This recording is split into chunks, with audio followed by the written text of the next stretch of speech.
मला पोलिसांना सगळ्यांना सांगायचं, तुम्हाला इथनं माझे जे उमेदवार आहेत त्यांच्या खुर्च्या इथं लावा, मी सांगतोय, आणि त्यांना इथं बसवा. चला घ्या खुर्च्या, हे काढा. कुठे कार्यकर्ते? अरे का नाही खुर्च्या द्या, नाही काय कळत नाही काय?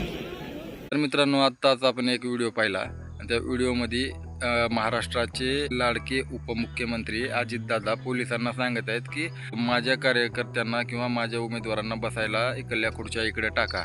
त्याच्यावरून मला तुम्हाला काय म्हणायचं आहे, तुम्हाला तुमच्याही लक्षात आलंच असेल की ही कितपत योग्य आहे की पोलीस कर्मचाऱ्यांना खुर्च्या टाकायला लावणं. आता सभा तर सर्व पक्षांच्या चालू आहेत आणि प्रत्येक पक्षाकडे कार्यकर्ते आहेत, त्यांचे कार्यकर्ते काही कमी नाहीत. तर नेत्यांना कार्यकर्ते कमी पडू लागले का, हा मोठा प्रश्न आहे. कारण पोलिसांना जर खुर्च्या टाकावं लागत असतील, पोलीस भरतीकडं इथून पुढं मुलं वळतील का, हा मोठा प्रश्न आहे. कारण पोलीस ज्याच्यामुळं आपण घरामध्ये सुरक्षित राहतो किंवा कायदे सुव्यवस्था टिकवण्याचं काम पोलीस करत असतात, तर अशी वागणूक देणं आणि तिथं बसलेले सर्व जी कोणी सभेला आलेले कार्यकर्ते असतील किंवा सभा ऐकायला आलेले लोक असतील, ते पण टाळ्या वाजवत आहेत आणि चिरकत आहेत. तर ही गोष्ट का झाली? ही गोष्ट ज्यावेळेस लोकांना कुठली तरी गोष्ट आवडते त्यावेळेस गोष्ट टाळ्या वाजवतात. तर पोलिसांनीही स्वतःचं आत्मपरीक्षण केलं पाहिजे असं मला वाटतंय की आपणही जर आपल्या पोलीस स्टेशनमध्ये जर सर्वसामान्य व्यक्ती आला तर आपण त्याला वागणूक कशी देतो. पण जर सर्वसामान्य लोकांना वागणूक चांगली दिली असती तर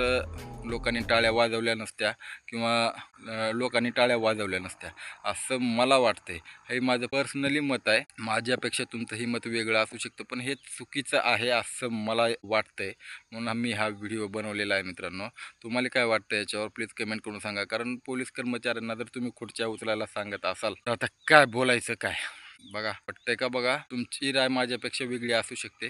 हा माझी राय, माझं वैयक्तिक म्हणणं आहे, म्हणून तुमच्यासमोर मांडावं वाटलं म्हणून मी तुमच्यासमोर मांडत आहे. तर ठीक आहे, भेटूया नेक्स्ट व्हिडिओमध्ये. तोपर्यंत जय हिंद, जय महाराष्ट्र, हर हर महादेव.